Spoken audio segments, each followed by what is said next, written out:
PS3, and these are a couple of very close platforms, very known target. And now we're moving into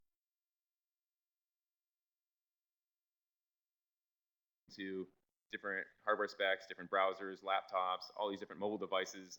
It's actually going from what was kind of multi-platform development to kind of sharding that into a million different things, which is very interesting. So I'm just going to kind of run through some of the things that I've learned and some of the interesting experiences that I've had in the year and a half. And since I've been at Kabam, I've worked on a couple of different projects, one of which I'll give a couple sneak peeks at some of the visuals for that. That'll be coming out later this summer. And then another project that I worked on, which was probably one of the most interesting challenges I've had in my career, was we were really trying to push the innovation and seeing how far we could push the software. And what ended up happening is the project didn't go as planned, and we actually kind of dispersed and changed around the team and have put them on a new trajectory, on a new platform. And so there's a ton of great lessons that I wanted to share there. And it's one of the things I love about the industry is our ability to take smaller, more innovative leaps and not having spent too much time and money to kind of figure out what works and what doesn't work. And I'm really excited for that project that'll be out later in the fall to see where the guys have taken that. So I'm going to jump in here and kind of hit some of the highlights of my biggest lessons learned and some of the things that I'm hoping to continue to move forward and evolve. And then I hope to get some questions from the crowd as well. So one of the first things, and it's kind of a no-brainer, but I want to talk about the details of it, is your team size really, really matters. And so the graphic that we show with the unhappy face that's about my internal team size on Dante's Inferno. It's around 100 people with about 50 to 60 outsourcers and contractors working from around the world, from Australia, Canada, China. And so there's just a massive amount of overhead. But one of the things is, in the content-heavy console world, bigger was better. Like, I would never turn away an animator or get more modeling or extend an outsource contract. It always was, in a race for visuals, that was always a better thing for us. And I definitely learned very quickly that the same doesn't apply in the web and mobile space. And so just even reaching, once you hit that point of about 30 or 40 people, you start actually turning the scales of how much management you need and how much time you spend kind of keeping everyone in order and all marching in the same direction. And so you need more project managers, more daily stand-ups, more all these things to get basically the same work that you were getting with a few less people, and it starts getting more expensive. Your velocity starts leveling out. And it was really one of those things where I was like, one of the famous things from EA is they're very good at the pile on. A lot of the console companies are very good at doing this. You need something to get done, you put a ton of people on it, and you just kind of, through sheer force of will, kind of push it forward. And that, I learned, is very different and is a very ineffective way to work here. And so one of the things that I found in the time that I've had with the couple of different teams that I've worked with is that optimal team size of right around 20 in the high teens or to kind of the low 20s, depending on the content, depending on how far you're pushing the innovation technology, depending on the people you have. But for me, once you get more than kind of 6 or 8 core senior leads those are the people that are really driving what you need to do. If you start getting a larger group than that, it starts kind of watering it down. It starts getting really difficult, and start having all these issues that the same issues we address at a 150 person team, you're doing it with 30, 40, 50 people.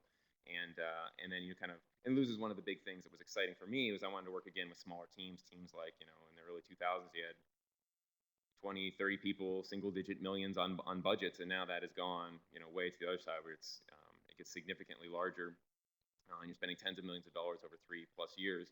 And so, for me, the ability to work with a different, smaller team size, collaborate, and really have the different disciplines speaking with each other and really solving the problems and driving through that instead of just kind of pounding it through milestone deliveries and a very tight process, which is one of the things that I've been able to enjoy more in this space is building the process around the team. I think when you get into that kind of need to hit the quarter, need to hit the year, you have this large console product, the process defines how you make the game, and you just need to hit your dates. You need to make sure you hit the couple of features that you promised at the beginning.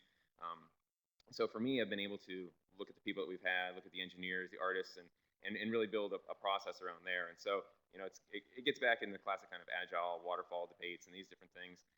And for me, it's not one is better than the other.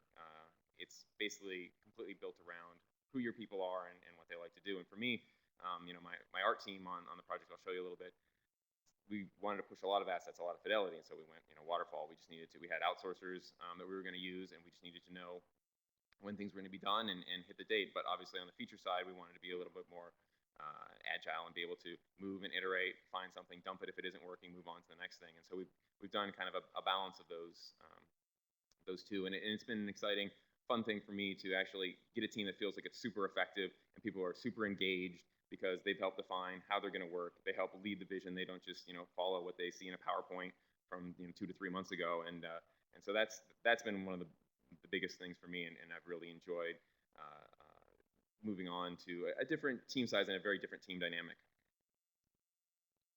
So another big thing, one of the things that surprised me, probably one of the most things when I kind of dug in and said, hey, let's evolve, let's go to the next generation of a Kabam online strategy game, which was something that we really want to do. Is like, what tools do we have to work with? And it really was, it was a lot of just hard coded. The game was built, and there it was. And if you wanted to reproduce it, you could look at the code.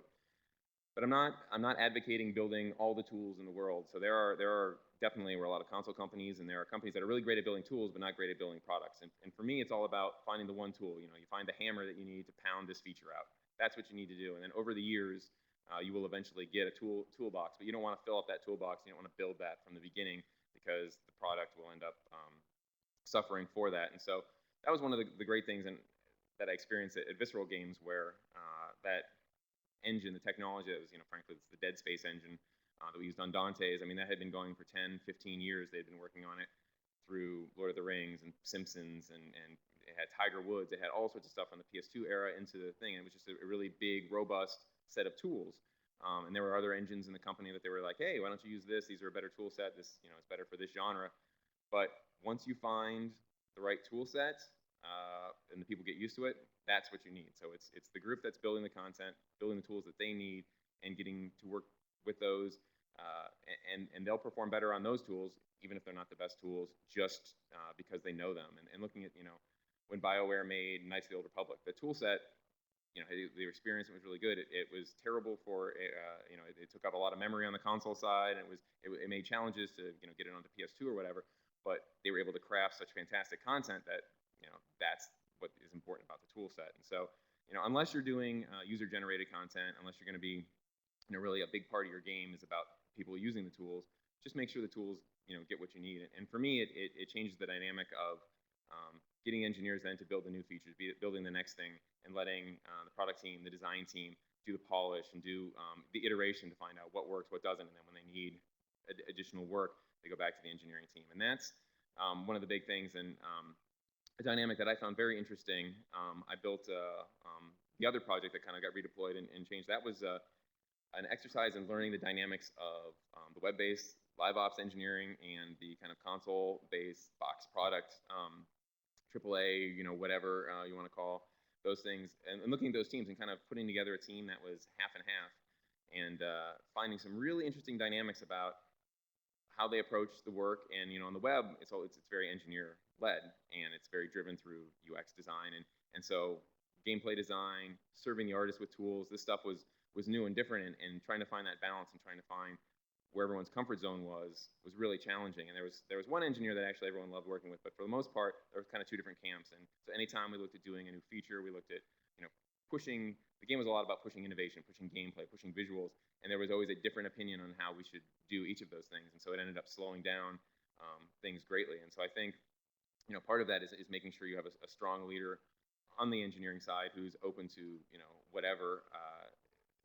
And kind of one of the big things at Kabam is the best idea wins, and making sure that whether it's from experience done on the console game, from experience on the mobile side, experience on browser-based stuff, it's just the best idea to solve the problem wins. And I think that's kind of the key takeaway for me. And I had kind of learned it the hard way. And some of the features that were like, oh, we'll just we'll knock this out, it'll be done by Christmas, and we're still working on it in March, going, how is this not done yet?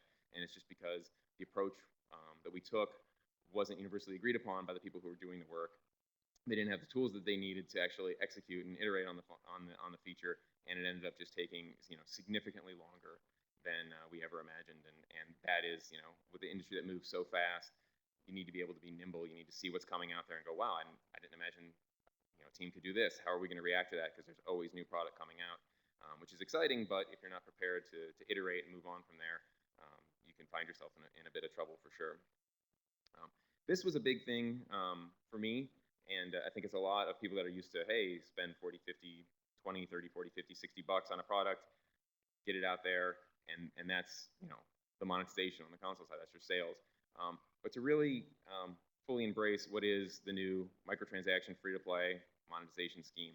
And this was a process that took a little while for me, and it was while I was at EA and watching that company start to embrace it. They've done obviously some really big movements forward into that space. But just kind of personally, seeing what you're really doing for players, and for me, it was really understanding that you're not, the most cynical view of it was, hey, you're just nickeling and diming people, trying to get them in there and tricking them into spending money on your game.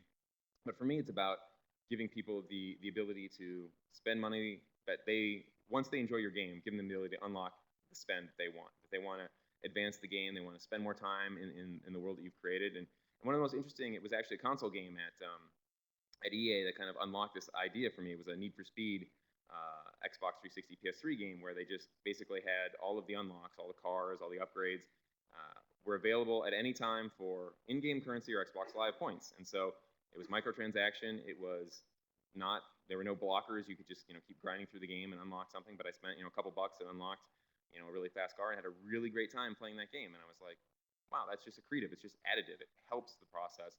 And so it really kind of changed my idea of like what you could do and how you could embrace microtransaction and really look at a monetization scheme through the game that will make people actually allow them to enjoy your game more.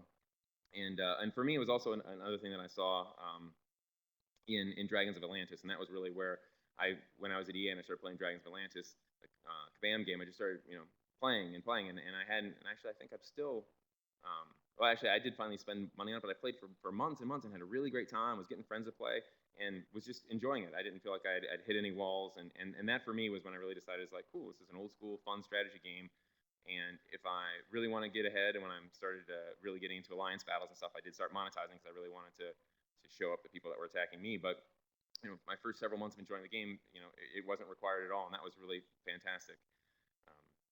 And I looked at some of the other games that I was playing at the time, and I'm a big Blizzard fanboy, and I'm playing World of Warcraft for a really long time. And actually, when I joined Kabam, there was a group of friends that we started playing more. We started playing it at lunch, running dungeons, playing it in the evening, just kind of reignited that passion for that game. And so I realized I started kind of trying to find other ways to spend money on this. And I bought a mount, and I bought a pet, and I started referring friends to get other stuff in the game, and kind of ran out of that stuff. And I started like buying the comic books and buying these the action figures or whatever, just spending money on this franchise because I really enjoyed it. But at the end of the day, if I look at that from a developer standpoint, Blizzard makes, I don't know, 10 to 15%, if that, on the toys, on the comic books, all this sort of stuff. If there was more stuff to purchase in the game, my money, the hundreds of dollars I was spending on all this other random stuff, the card game, the collectible card game, there's so much stuff that they have, could have gotten poured back into that game to increase my enjoyment of that. And so that was something that another kind of trigger that went off for me of just different ways to be like to really look at it and not think of it in kind of the cynical view of monetization, which a lot of my former peers in the console space and can definitely do when you look at how you're going to to get your free-to-play game to be paid by a larger percentage of the audience that will hopefully make it a big blockbuster. And for me, there's kind of a last piece in this puzzle for me is really is a thoughtful design where you think about where the monetization is going to come in and how you're going to expand and grow the game. And I'm going to get into this a lot more later on in the presentation, but it's not just finding kind of a core loop and then just kind of pouring more content. It's really digging into how is this world going to expand, how's this gameplay going to evolve, and really giving people something really tangible and meaty for them to expand their experience. And that way, the monetization that comes with it feels well deserved, and for me is really the model that I'm trying to follow. And this is another thing that I want to talk about going directly into the monetization is that idea of kind of product management and design. And at Kabam, it's when I joined, it was a little different. Everything was just production group. The production group was producers. It was people that were focusing on monetization, which Zynga would call all the product managers, and then there was people like kind of doing the design, and they're all just kind of producers, and so everyone kind of had overlapping responsibilities. And for me, I think it's really helpful for a product to clearly delineate who's doing the product management, who's doing the design, and also project budget schedule management on the side. But for me, it's super important to have someone who's just worried about player empathy, and that is building what is the fantasy fulfillment. I mean, that's basically Whenever I look at any of the games that I've worked on, the number one thing that I'm really digging at the beginning when I think about what kind of game do I want to do, what is the fantasy that I'm going to fulfill, and I look at Kingdoms of Camelot, Dragons of Atlantis, but and the fantasy for for Kingdoms, which is our longest running, most successful franchise, and now on mobile is that idea of building an enormous medieval kingdom, building up your castle, and then sending your armies out. And it's all about army warfare, and that fantasy doesn't necessarily work with every franchise, but it's a really fantastic, and we've had a lot of success with that. And so when I looked at that, I was like, that's the experience that I get and that I enjoy out of these games. And so that was kind of where I wanted to go. And where does the monetization then come from there? And you kind of move from the fantasy, then try to think of, okay, here's the design, here's what we want to do. Okay, now how can we enhance this? And for me, it ends up being a healthy tension that you want to set up, much like the time, cost, quality triangle. And also when I was at EA, it was basically the quality versus schedule and budget. So at a high level, every team at EA had a senior production person and a senior development director. And the development director was basically in charge of schedule and budget. And the producer was really about driving quality and pushing the most features and the most things that they could get. And when games worked well, there was a great partnership. There was a tension, but there was always pinpoint decisions made, focusing on what you should work on, where you should put your time and energy, and the stuff that wasn't as important would get pushed to the back. And hopefully the game would be better for it, would be more solid. You get your core of the most valuable features first, and then you can move on and kind of fill it out from there. And so that's really what I think kind of the project management and design thing should be. And that's how I've built both the teams that I've worked on, and have seen that a lot more across Kabam, is really working on with a designer and a monetization person that are actually each from the beginning working on that. Not having a person design a game and then when it goes live, having a product manager come in and go, here's how you should move forward with the monetization. Here's how you should change design. Here you should tweak the numbers. But both of them have a very deep understanding of what the goal of the game is, what the fantasy is they want to fulfill, and how they're going to execute that. And so having these, hire a couple of specialists, have them work together. They teach each other all the different skills and the best practices, and then also have that team work with other teams. And so that's one of the things that's been great. Where at Kabam, we've basically just from each game that is launched, we sit down with those guys and have the counterparts on both sides go through and tell us, here's the stuff that worked from the design side, here's the stuff that worked from the monetization side. If we get these two to play a little nicer together, we'll even have a more successful franchise. And so this art here isn't reflecting that money is bad, but the idea is that no designer's ever designed a great game when first thinking about how are we going to get the money out of the product. And so that for me is really goes back to kind of the core essence of what we do here, which is entertainment. It's on the web, it's on mobile, wherever people are, they want to be entertained. And so that's the first thing we got to think about. And then the money will hopefully be driven from that, from a quality product, from an entertaining product that delivers on this fantasy, but also has a thoughtful scheme in there for getting users to invest in the product. So I want to talk a little bit about art and what I've learned in that discipline as well, and talk about, this is a sneak peek of the product that I'm working on. Get a few more of these throughout the game, then also talk about some of the other products that we've done recently. And for me, it's really 3D is super exciting. 3D in a browser, really exciting. But there's a lot of stuff that comes with that, and trying to pick when and how you deliver on that, and when and how the audience is going to move on. It's a very long process. And so really, to me, again, much like picking the right fantasy that you're going to fulfill in your gameplay, picking the right visual aesthetic doesn't mean the most cutting edge, craziest, wow that you can look at. I think there's still the right kind of 2D aesthetic that you can pick, or the right 3D aesthetic, depending on the world that you're living in, the skills that you have, and the technology that you've based. I mean, something like the Playdum's Avengers Alliance, the Marvel game. I mean, that's a great 2D aesthetic. It works very well for a Marvel Comics game, exceptionally well, because those characters are all, majority of the time you see them are in that 2D space, and the hardcore comic book fans know them and love them in that way. And then the people who just see the movies will recognize those characters, but it's also kind of a gateway. Hopefully, the comic book guys would love it if it was a gateway to get those movie-going people then to buy the comics. And I think that game is a great example of picking the right aesthetic, and in that case, straight 2D, old school RPG that really works for what they're doing. It's great. There's a lot of cool animation, and it's like that really, seems to me to be a high production value game. It doesn't need to be 3D.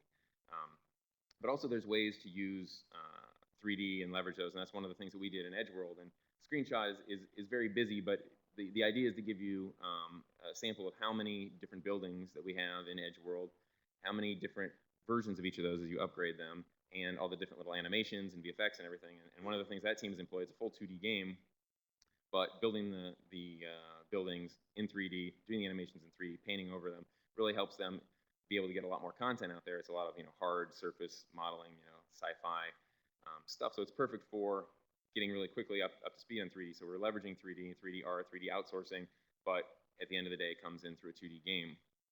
And when we looked at some of the things we were doing in my other project, the one that was pushing innovation, something that was really important to that, it's like, okay, let's do gameplay innovation. So we look at doing a 3D game, doing a 3D world. Well, that's a 3D control scheme. And start looking at that, looking at, the game looks best in full screen, and they start looking at what are your options in Flash for full screen. You got modifier buttons, and you start getting very complex very quickly.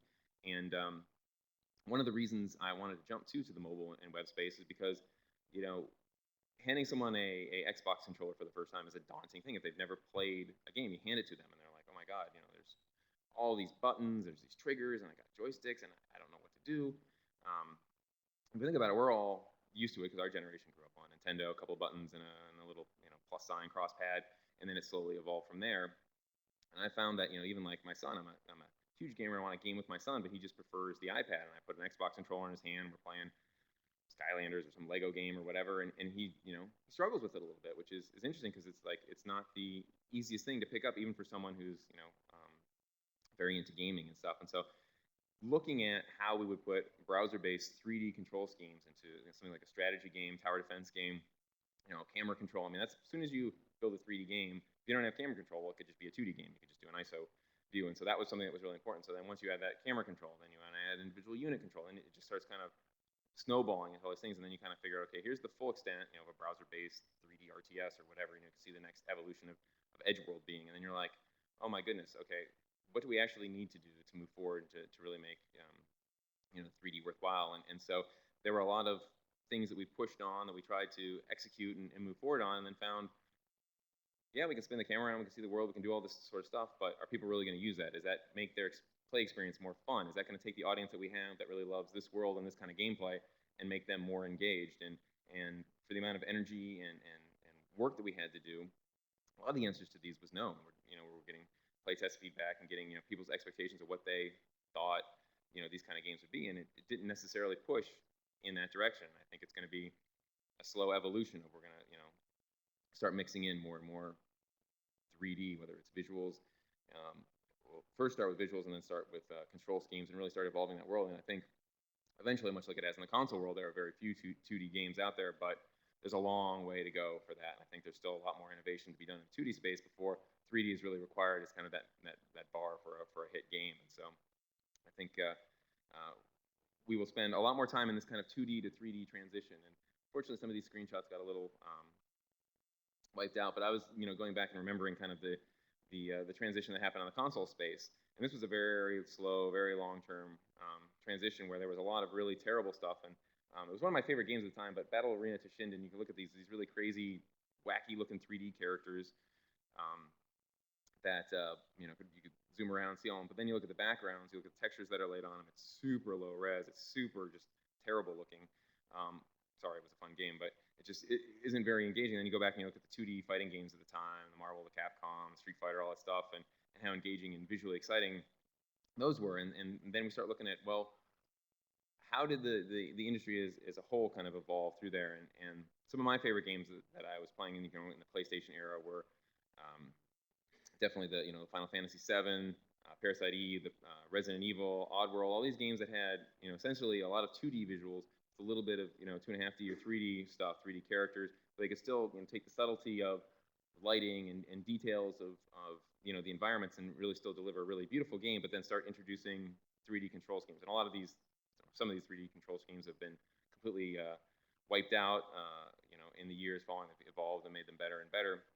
But it was this idea of just kind of slowly pushing forward, not going all or nothing into that. And really, there was a lot of people who went all in for it, and some of the biggest eyesores of these 3D fighting and platforming games that were also really terrible to control. And it wasn't until really, Super Mario 64 really started kind of set that bar for, hey, this is how to control a 3D world. This is how to really explore and deal with it. And then, that was really kind of the breakthrough, and that kind of started the push to full 3D, and a lot of people embrace that and kind of move forward. So I think, there could be a lot of similar lessons learned where we look at it and we start kind of pushing forward when and where we can find it most effective to use 3D, where do we still stay 2D, and who wants to be, kind of the innovator that's going to go all out, because there's going to be a lot of misses that are going to go full 3D and try to do some really innovative stuff, but maybe kind of ahead of their time, and end up, being a footnote where someone else will kind of learn and sit on their shoulders and kind of move forward from there, and really drive the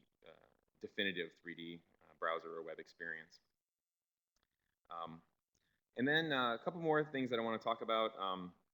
Definitely one of the things that in a very metrics-driven business, this is one of the things, the metrics that I haven't, haven't found the most unified, at least. It's very individual to the games, but the long-term engagement. And the thing that still, for me, is one of the most important things is really just creating a product that people want to be there, they want to play, they basically want to live in that world. And it's about, for me, it's always about, universe fiction or world building, and creating tons of unique and interesting characters that people want to interact with, people want to be in a world, in a place that they want to live. And one of the things that's really evolved, and especially in our world of live operations and constantly updating and giving new content, we definitely need to start thinking of it much more like TV and not like feature film. And that's been something that, especially, one of the things, obviously, from Lucas Arts, a company that was, a game company based on a film company, they, in their early days, did really well with this. And then as we got more kind of Star Wars centric, you got, a lot of like very cinematic and even, I think to a degree, Dante's Inferno suffered from this a little bit, where it was thought of as kind of a singular kind of experience that's, kind of beginning, middle, and end of a narrative filled with gameplay.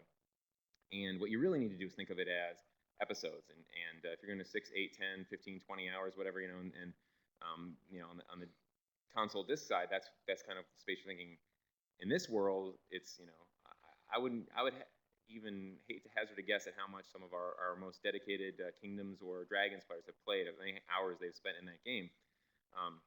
And giving them, kind of an evolution, and giving them, more characters interact with, people that come and go, and give you kind of small arcs throughout that. It's not just a big beginning, middle, and end. It's week after week, there's something new and interesting.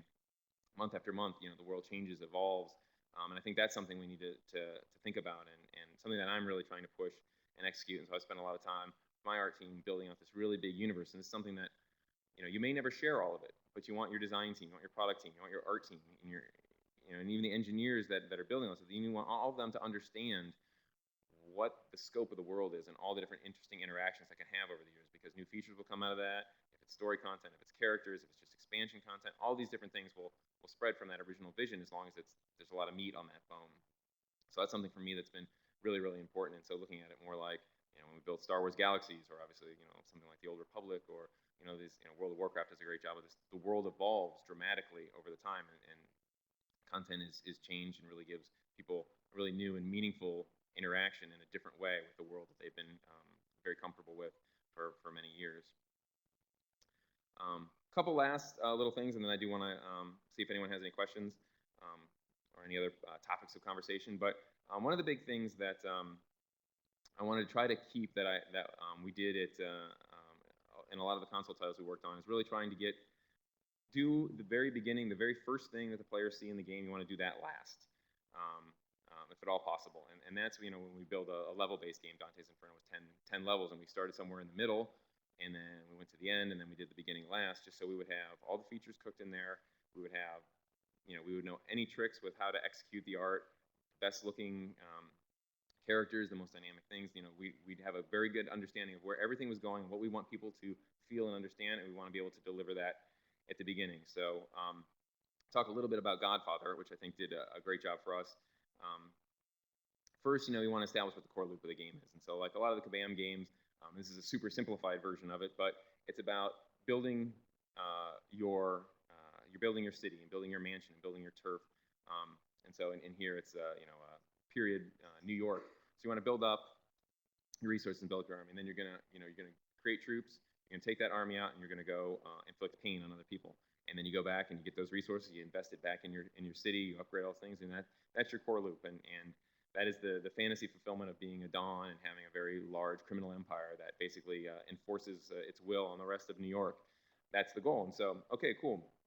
Now that we got that, we polished that, we know what it is, and the visuals in it start looking great. Let's build a first-time user experience or tutorial that really plays off on that. And so the idea is, there was some motion graphics. There was the idea of, you were part of a family, and in a little story part where, your mansion gets destroyed, and you've got to build it right back from the ground up, and you've got to go out and fight and basically take back all that's yours. And so that for me was really compelling. Really, it's real simple. It's not crazy innovative. It's not super mystery, but it really hits at the core of what players are doing in this game, and they're building up their empires and they're taking their armies out. And so you basically just set up the simplest, most straightforward, elegant, and visually stunning version of that you can, and get it out there as quickly as possible. And then people will be like, wow, I see where this game's going. And it also can, you can do tricks and elements like in the console world, the Metroid or God of War kind of thing, where you just start and you've got everything in the world unlocked. You can see how amazing this is all going to be, and then you strip it all away and start back at the very beginning. And those things are super compelling because people see where it's going, and that's something that I think is really important, especially in the free-to-play universe, where you want to make sure that people understand you're not just a handful of buildings and a couple of soldiers that are going to be out there marching around. For the instance of one of our games, you want to show them what it's going to be like to be super powerful and to really wage war against other powerful armies. And so that's the kind of stuff that you want to deliver very much at the beginning, and spend as much time as you can getting internal feedback. Just having people play the game for the first time and seeing it like, hey, wow, is this something new? Is this something that really hooks you? Because trying to get feedback on that first impression is super important, and of course you can only do it once for everyone that's there until they played it. And so you just kind of make sure you spend a lot of time getting all that feedback and on what is your best shot, which is for me is particularly going after it right at the end, after you know and understand everything that's cool about your game, know and understand how to make the best, most glorious pieces of art, and hopefully that will then deliver this super compelling experience. And then the last thing that I want to talk about is the idea that polish does matter, and that's something that it's a constant struggle going back to schedule, budget, and quality, and trying to get things out. It's like you want to get things out as fast as possible. You want to be able to get features in the hands of players and have them really tell you what works and what doesn't. But you also want to make sure you put your best foot forward all the time. And so for me, that was kind of an exercise in scheduling as we're building out the game, and making sure that in small ways and at very targeted times that we're actually scheduling and dropping some polish in, and making sure that we don't just say, oh, that's good enough and move on, but really take the extra time to evaluate this feature. Does it visually meet the bar of what the rest of the game does? Is it engaging? Does it add to the experience? You can also fall into endless loops of just iterating, going over and over again. So you basically have to pick your, going above just good enough and find out where your bar is, and pick your priority of features that are going to do that. And then take advantage of it when you have time. I mean, that's one of the great things. I mean, when you have 25 people, 15 to 25 people working on a game, they're not all rolling at the same pace. They're not all executing on the same rate, and one feature will get out ahead of another. When that one does, you can take that time. You can drop the art in. You can really look at doing another engineering pass to make that UI look better, or have the art go back and refine the visuals on that, or the animation on that, UI or the character stuff, and really just kind of planning for that. And then basically for me, there was just taking time to execute on a milestone schedule, but then also dropping in times that were purely what we do is basically schedule some halftime. So there will be feature development going on. We'll be moving forward with the feature content, with the game content, but we'll also have time set aside to polish for artwork that the people looks great, but they know the 5 little things that they want to do. They want to do a color pass on all the characters or all these different screens to make sure it all feels like a more evolved, a more integrated universe that will evolve over time. You'll see kind of these transitions, and so that's the kind of stuff that you want to make sure you save some time for, because it's really gratifying for everyone on the team to be able to say, hey, not only did I work on this feature and it's great, but then I got to go back on it and really make it something that I'm proud of. And so if there's some amount of time where you can still without extending your timeline too far, without getting into this point where you're kind of falling behind, I think it's definitely very useful to schedule out some time and really make sure that people are doing everything that they can to feel that they've fully executed on whatever particular important features that you'll find out. That's why you want to save it towards the end of the schedule, because then you'll know where to spend your time and energy. And so with that last note, I think I will open it up. And this for me is an ongoing learning process, so I'm just trying to share a lot of things that I've kind of learned, or things that I learned that I had to unlearn and relearn in a slightly different way. And just as games, kind of move forward and evolve, and the production values go up, means the money goes up, which means the amount of people working on it go up. I think there's a lot of things that we're going to start getting into on the web and mobile side. They're going to mirror what had happened in console over the last 5 to 10 years. So I'd be happy if anyone has any further questions, can email me, or if there's anyone has anything right now.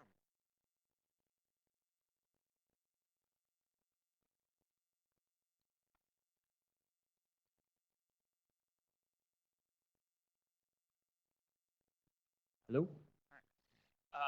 So something I've heard about console game development is that you'll have this massive budget and you'll get to a certain point, and then they'll decide that the game fundamentally isn't fun.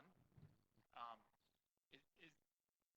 does that cycle, do you think, exist in the more casual, online game environment, or is it more important to just like continually evolve the product? I think the question of fun is the most important question that we have, and I think what we can embrace in this space is that it takes a lot less money to get to that point where you can decide yes or no, this doesn't work. Like to do a vertical slice in a console world, costs multiple $1,000,000. To have a bar you can visually see, you can kind of have that idea, but I think really quickly now we can still get to that point and use that. I think it's a very important mechanism, because I think that's was part of the reason the other project that I had evolved and changed, is because we were looking pushing the innovation so far, and like, okay, where was the fun? Where was the stuff that we were executing? And that was part of what changed that transition. So I think that's super important. I think to build those kind of milestones that validate the fun, it's one of the incredibly hard things to validate, but senior people in the studio, people across, people who haven't seen the game before, jumping in and kind of, weighing in on, is this an engaging experience? And we can do that a lot cheaper and faster here. So that's something I definitely embrace even more, I think, in this space.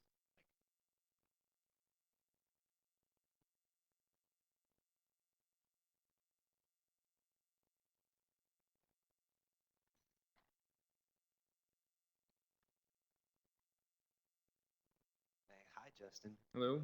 I really liked your tip about starting from the middle of the game and having, kitchen sinking it and having the whole thing running. But then you talked about putting it in front of players. Usually our tutorials are all about phasing people through, okay, click on this area of the screen, now click on this area of the screen. How do you give them full guns and say, to a brand new player, there's 8,000 things on the screen to click on, go nuts, have fun? Like, how do you introduce that to brand new players? So I think some of those things would be showing off all of the powers that someone would have with a very simple, kind of straightforward, click here, watch how this battle executes, and then go in and go, okay, now you've equipped your first power, you can see where it would go. Yeah, I mean, that's the biggest struggle that I've had. I mean, that's really the console space. The idea of a tutorial is you just set someone in the middle of the action and then slowly kind of unveil the things for them. And so the more complicated, the more interesting that action can be, I think is definitely more meaningful. But that's also the very UI-driven games we have. There's so many different modes, there's so many different clicking, and so trying to distill down what are the most important things. So is it an equipment tree? Is it an upgrade path? Is it a visually interesting army that you'll end up having strategy for how you set them up? Trying to show what it would look like at the kind of the very high end, and then give them just the very beginning clues of what they would have to do. Is like, here's how you equip your first power. You'll have 15 of these or whatever. So here's how your first piece of equipment will look, but each player will have 15 different pieces that they can use, and so kind of introducing those things. And do you do that person to person, or do you actually build that in game? I would build that in game, and I think that's part of the trying to weave the balance of that first time experience is really tricky, because it's all about, you want to understand your funnel and you want to make sure you're acquiring people and they're getting all the way through it. So there's like all these different things that are just get them through as fast as possible, but then there's that kind of engagement stuff that I was talking about, those harder metrics to do. And so I'd rather get someone through a funnel, through an acquisition funnel that's much more interesting and they're much more engaged at the end of that. So seeing things that are fully powered up, even though they don't, they might not be able to do all the subtle details of it, but they'll see what it would be like and see how it would execute and go, cool, that's something I can aspire to be. I've got my first power. It's not quite as impressive and visually amazing, but I see where this is going. Thanks. Yep.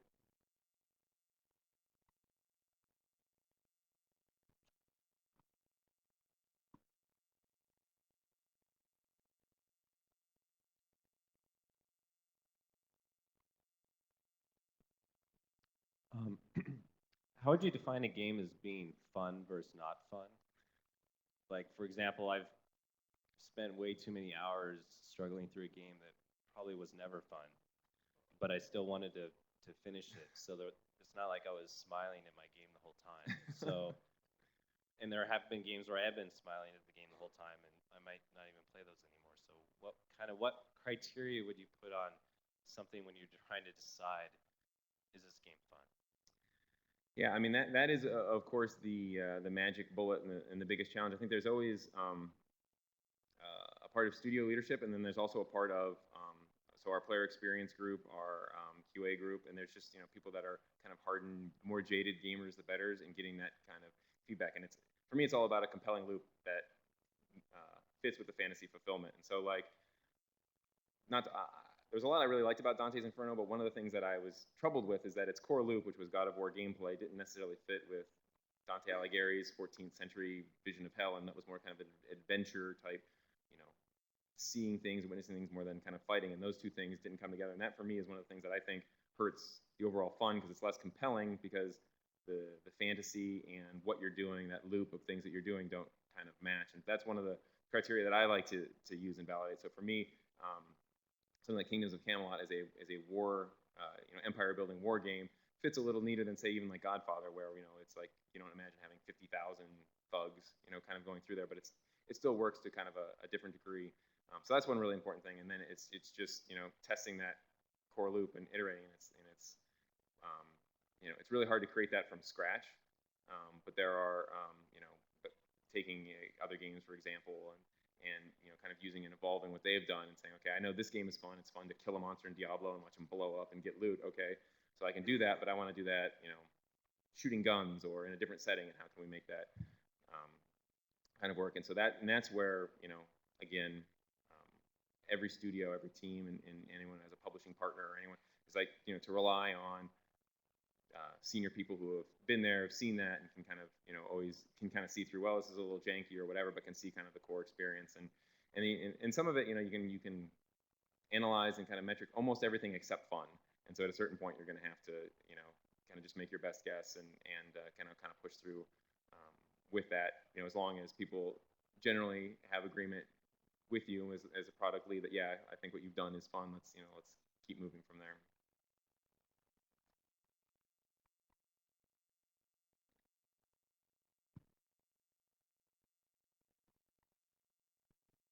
Hi, Hello. how's it going? Excellent.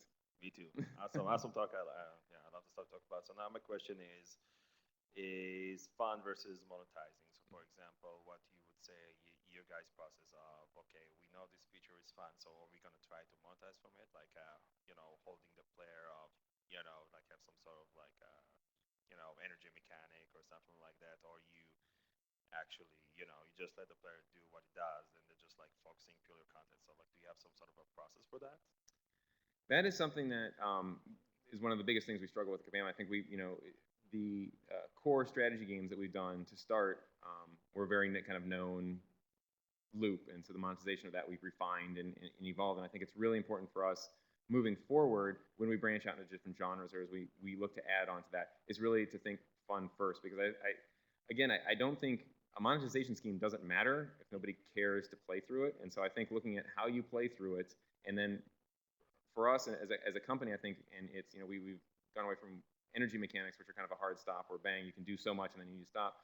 It's kind of a time-based thing where it's more about managing your time, and the smarter you are managing your time, the more you can get into it and do it. And we find our players spend a lot more time in the game in that sort of space because they're not forced to kind of stop and then move on, if they're smart about how they manage their multiple armies and do all these things. And so for me, it really is about developing that core gameplay loop, hopefully making it fun, and then saying, okay, cool, how do we enhance it? How do we allow people to spend more time in it, advance in it faster through monetization, not basically, okay, they can only do it for 5 minutes at a time, then they need to stop and come back. So that really for me is kind of fun. And one of the things that I found really interesting about Kabam and why I wanted to go there is where I felt that the game design allowed for that fun and experimentation, and then the monetization layer on top of it allows you to advance and move forward faster. And once you got engaged in that core loop and that fantasy, then you'd be like, cool, now I'm all in. I'll start spending a little money here. Cool. Thanks.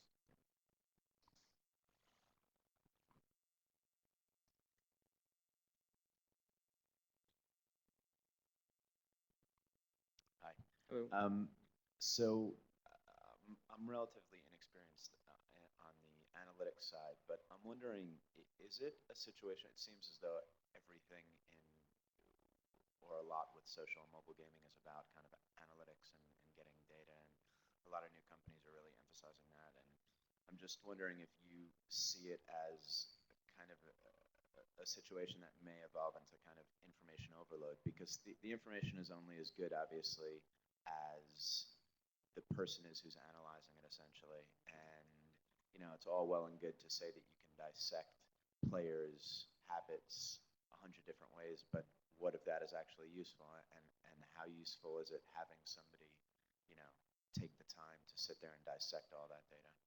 Yeah, and that's something that I think I'm really happy with Kabam is we're constantly evolving that, and it's very, you know, everyone's got a graph for every point that they want to make and stuff, and that's great, but we're constantly evolving. We look at what was a best practice, like the numbers, they change and evolve, and some things like engagement are unique to the game, but there's some things, monetization and retention, that are kind of universal that we can look at across titles.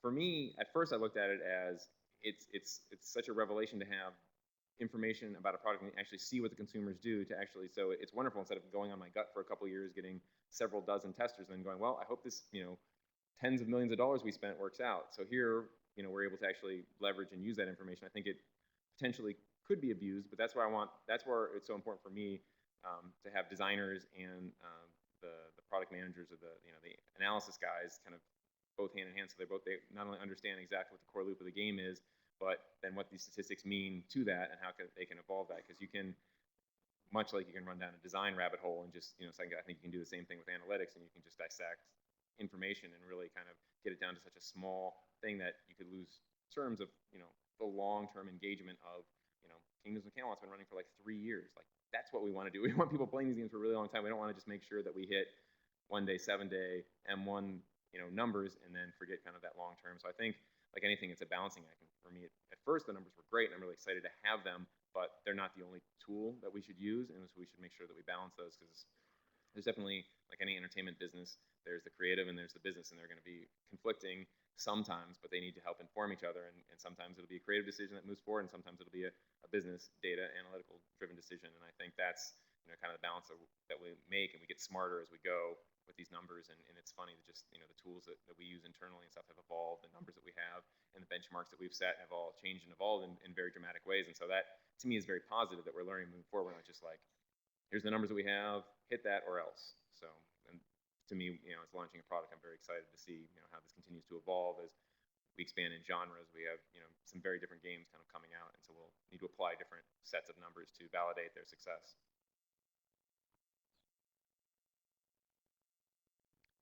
That's going to have to be our last question. So I'd like to thank Justin Lambros for his presentation. And Cool. Thanks, everybody.